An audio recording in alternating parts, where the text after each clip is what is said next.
Hello everyone, welcome to Frontline Special Interview. We are joined by eminent political scientist Professor Suhas Palshikar. In the last week, the united opposition defeated the Delimitation Bill which came in Lok Sabha under the header of Women's Reservation Bill. Now BJP is crying foul all over the India blaming opposition for stalling women reservation. But it was actually a delimitation bill and that was defeated there in Lok Sabha, that was defeated to get two-third majority to pass as the constitution amendment bill.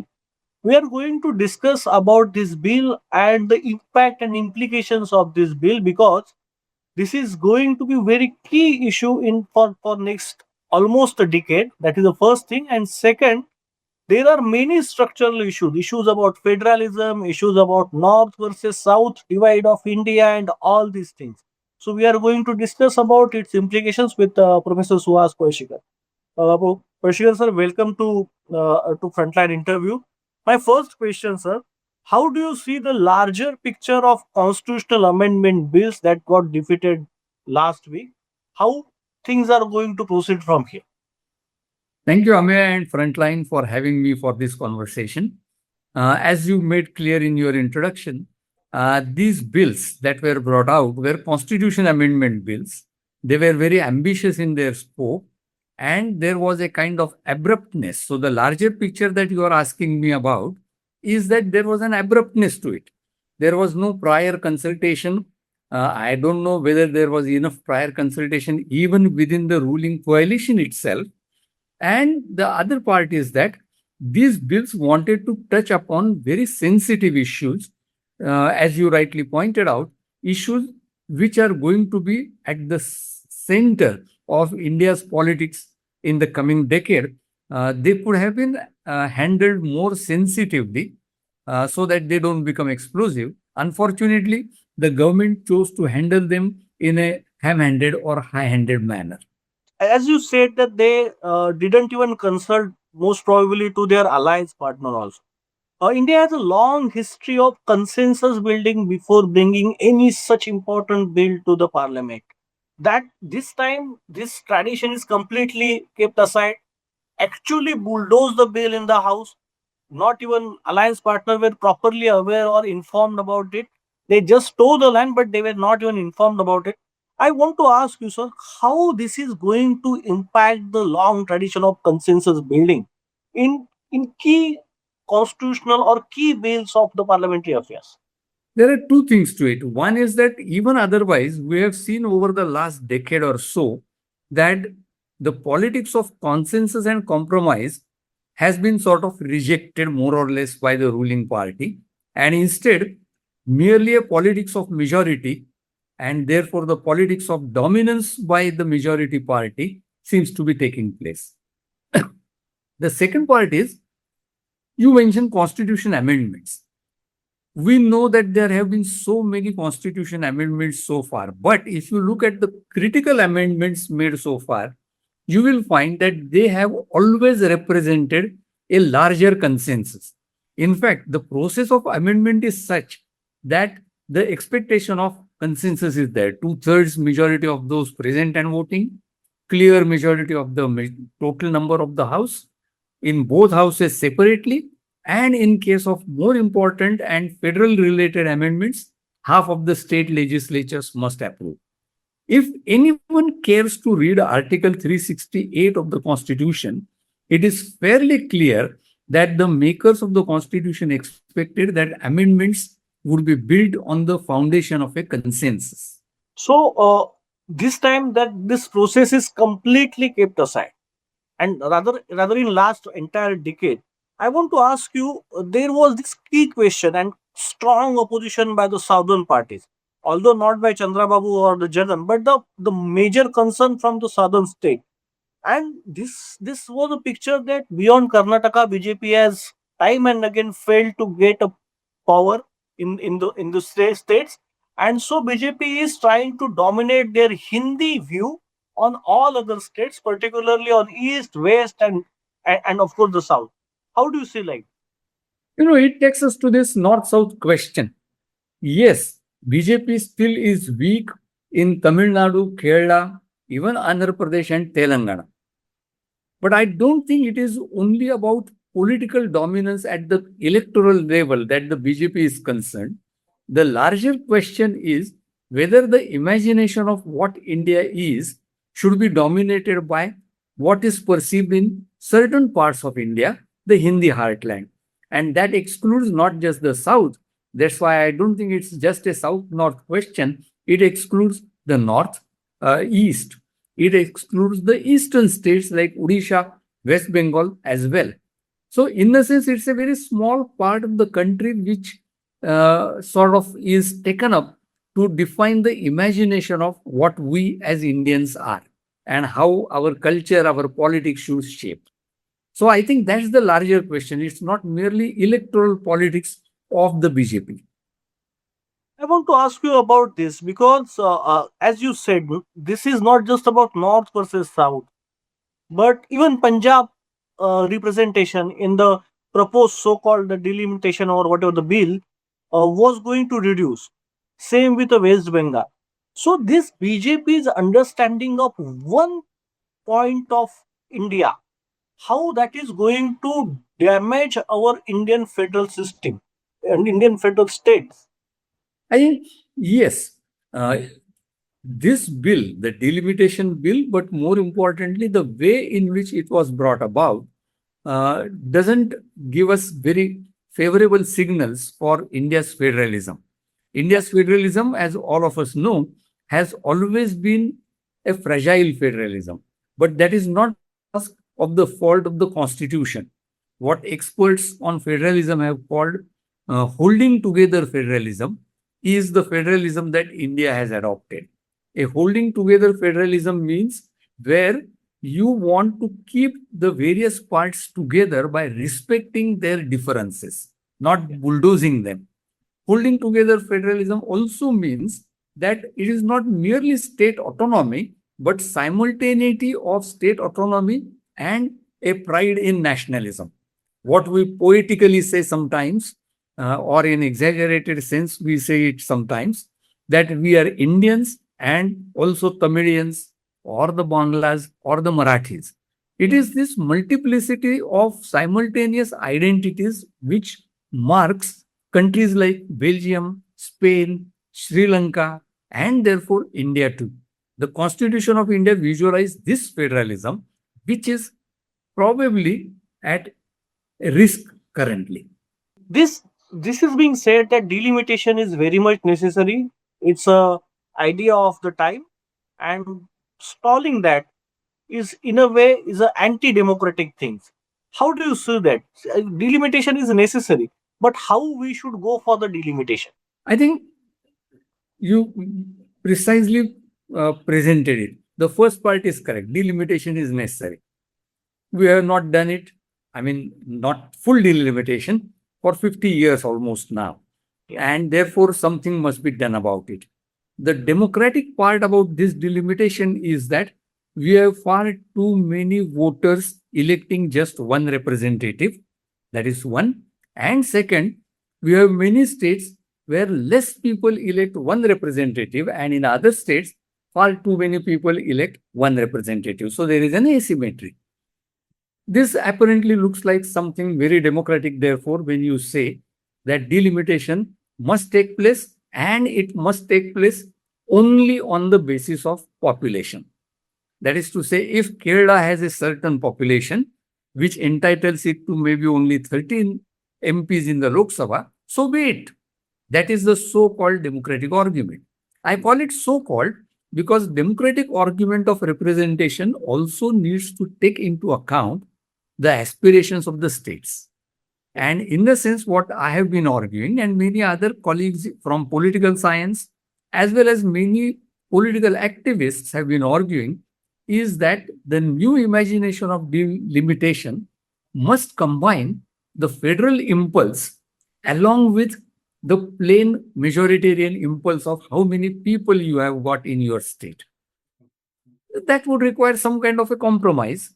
That would also require a long negotiation. Nobody has a clear formula. There can be many ways of doing it. One can keep talking about them, but it is political parties which need to talk about this to each other. Yeah. Earlier, it could have been argued that some parties from the south are adamant. Yeah. But now, with this position of the BJP, things have become even more difficult to negotiate because the BJP is now taking the position that population alone is the sacrosanct principle. So, with these two positions, I think at least a decade will be wasted further in arriving at an agreeable solution to the delimitation issue. Sir, I request you to just take us back from till 1976, then 2001, and this basis of population, because that was why 25 years the delimitation was postponed. So what was that, and what was the assurance to the states who stabilized their population? Because that was our national program. Stabilizing population was a national program, and southern states succeeded it, whereas northern states, not all the north states, but some of the north states, in a way failed it at a certain point. So, what was that assurance, and how, keeping that assurance in mind, to design the next delimitation is very much important. You see, in 1976, things happened during the emergency. And therefore, unfortunately, even then, there wasn't much dialogue and conversation. Let us be very frank about it. Yes. Secondly, when it happened in 1976, it was a kind of an idea that came to the ruling party that time that let us freeze it so that it will not incentivize the states having large population and where population control is being lax. Oh. I personally don't think that this is a very good idea to connect the discussion of delimitation to only the question of population control or the rise of population. Because population can keep fluctuating even in a normal condition. Even if, suppose, after 50 years from now on, growth of population stabilizes in India across different states, migration would still take place. There would be states with less population, there would be states with more population. Supporters of BJP typically give example of United States, where population-based representation has fluctuated from time to time in the case of the states. But we must remember that the fundamental asymmetry that our federal system has and federal relations have is something that is absent from United States. Secondly, in US, there is a Senate where all states have equal representation and they have a practical veto because Senate has, in fact, more powers than the House of Representatives. Whereas in India, Rajya Sabha doesn't have even equal powers. So there would have to be a very large kind of restructuring if we were to follow that. So anyway, 1976 thus happened in a sense by accident and by central fiat. It just happened. Gradually, however, this emerged as a conscious point among political parties that some states are fast controlling their population growth, some states are unable to control their population growth. As you would know, growth in population is typically connected to socio-educational progress of a population. So this is in a sense then related to also the idea of development, the socio-educational progress that happens in a state like, let's say, Kerala, as opposed to a state like Rajasthan or Bihar or UP. And therefore, it draws attention to another asymmetry, which is about development in India. Unless we address that, nothing can be done about this delimitation in a very agreeable manner. So when the next delimitation came, according to the amendment in 1976, it was decided in 2001, again by agreement, and that was a Bajpayee government, as you would recall, that let us postpone it further for 25 years. Now you can say that why don't we postpone it today? Fair enough. But postponing such issues doesn't solve those issues permanently. It would be best that we understand that rather than postponing, we must introduce the federal dimension into the discussion of representation. So representation is not just about your or my personal representation as individual citizens, but representation of groups of people and therefore representation of states also. Are we then willing to give Rajya Sabha equal powers? If we give those equal powers to the Rajya Sabha, the states of South and other developed states might agree. Yes. Are we going to find out another formula for giving weightage to population control? That might be another solution. So the consensus was that this is a very volatile issue. Let us not touch it for the time being. I want to ask you about this GDP centric political representation. I would like to know your thoughts because Telangana Chief Minister Revanth Yes. Reddy proposed it, and there is a discussion, lots of discussion about it. It is against the universal franchise and all and all. So, what are your thoughts about this? Again, as I said, I don't have any, let's say, firm opinion on it. Yeah. It looks attractive, Hmm. but at the same time, it in a sense doesn't have anything to do with representation as such. Yeah. And therefore, it might be better to actually strike a deal that states which contribute more to the GDP will get more from the center in financial allocations. In other words, the compromise that I mentioned was about what kind of allocations of resources takes place between the union government and the states. If you look at all welfare measures today, the union government pours in lot of money in them and then sends that money directly to the state administration to simply disburse. Yes. That violates the federal principle. Instead of that, a less targeted and a kind of block grant could be given to the states for implementing welfare programs. So, financial resource allocation could be discussed separately as a kind of compromise formula for states to agree to population based representation. Giving weightage might complicate things because your state may slip into GDP for some reasons over a period of time. Yes. Do you then lose it because you had a bad state government? Yeah. Because after all, you see, development is partly the ingenuity of the people of that state. Yes. Partly, it is also crafted by the state government. Yes. Yes. And therefore, people shouldn't be punished for bad representatives and bad governments. That is the slight problem with GDP based representation. So, in a way, you are suggesting that there should be multiple ideas flown into the matter, and then multiple groups, not just the political parties, but the multiple groups should be involved, and the larger consensus building should be. But, sir, if we see, Sorry to the, interrupt you.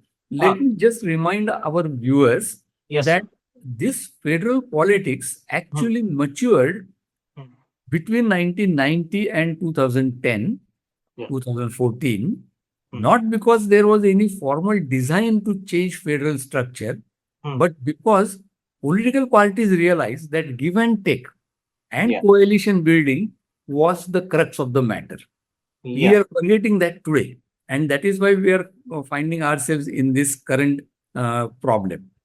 but I want to ask you this: we are forgetting it today, in the time when the central government is also a coalition government, with the help of the southern states, one of the southern state major political player, and one of course the north, that we have Nitish Kumar.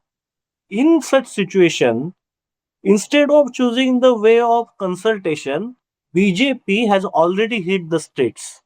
They are already into the mode of confrontation. The way we are seeing this woman reservation yatra all over the India. Why do you think so? My first question, second the part of it, they lost the first time in last 12 years, and that's why they are not ready to accept their defeat, and so they are on the streets. How do you see it? I will dispose of the second question quickly first because they knew, I guess, that these bills will not get through. They wanted this opportunity to, in a sense, politicize and corner the opposition. But that is only for limited gains. Then what is the larger issue? The larger issue seems to be what we started by talking about, namely the imagination of the ruling party about what India is and how far we can go in pushing the federal agenda. They think that federal agenda is less important. Nationalism, as they understand it, is more important. Similarly, they would now argue federal agenda is less important and the apparent democratic impulse of population-based representation is more important. So I think it is an ideological issue, not just political cleverness.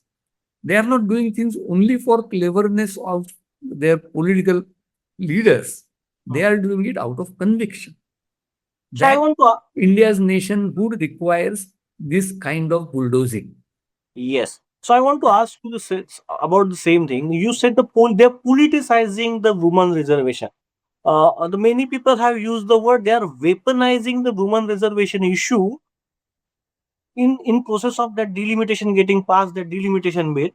How this is going to impact this weaponizing major social structural issues to or to bulldoze your ideological or your some kind of political conviction agenda? How that is going to impact the country like India? The one direct impact is that no political party would then have the maturity to overcome its impulses and go for compromises. In other words, once you have started weaponizing something, the temptation to weaponize things becomes a common feature of politics, which is a bad thing for democracy because you are doing it today, you are in power. Some other party may come to power and do precisely the same thing. So that's the main problem in this weaponization. The other thing is that this is about women currently, but imagine if such weaponization happens in the south against the north, then the north south issue, which we didn't discuss earlier, would flare up as a major flashpoint in our federation. Yeah. Or think the other way around. If there is a movement in the north, let's say in UP, Rajasthan, Bihar, that we must get representation according to our population share, there will be a tremendous pressure then, even on parties like the Samajwadi Party and the Congress, to negotiate with that because you are a party having base in Bihar or UP. Yeah. And people there are now weaponized into imagining that our representation is being taken away by the opposition. Yeah. This is an extremely cynical use of party political positions, and all political parties then would find themselves at a brink of merely a civil war rather than a negotiated settlement. My last question to you about the civil society. We have seen how vilified civil society in the last decade, but this time the pressure of civil society has tremendously worked.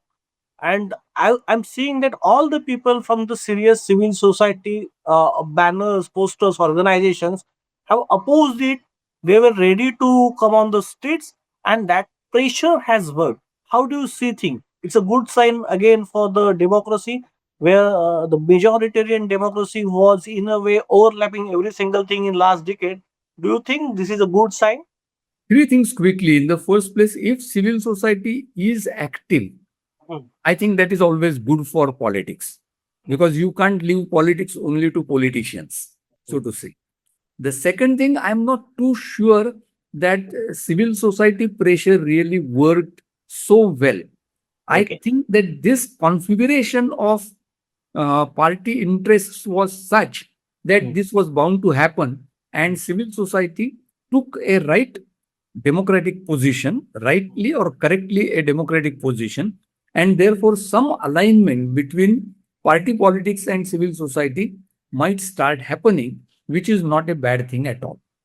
But my third point is that that is precisely where the BJP has the real strength, which is that they have the capacity to not only control but simply sweep the civil society through their various multi-pronged organizations.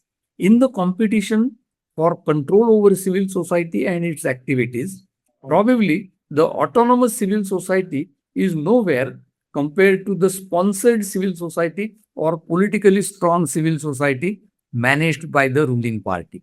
And that is really going to be the major issue in the coming years. What kind of civil society do we have?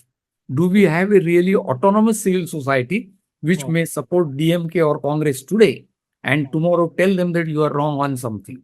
Or would we have a surveillant civil society which will always be tied ideologically to the ruling party? That's going to be the tough question. So thank you so much for giving us a time and giving such a detailed understanding about how things are going to take place from here onwards. Thank you so much. Thank you. My pleasure.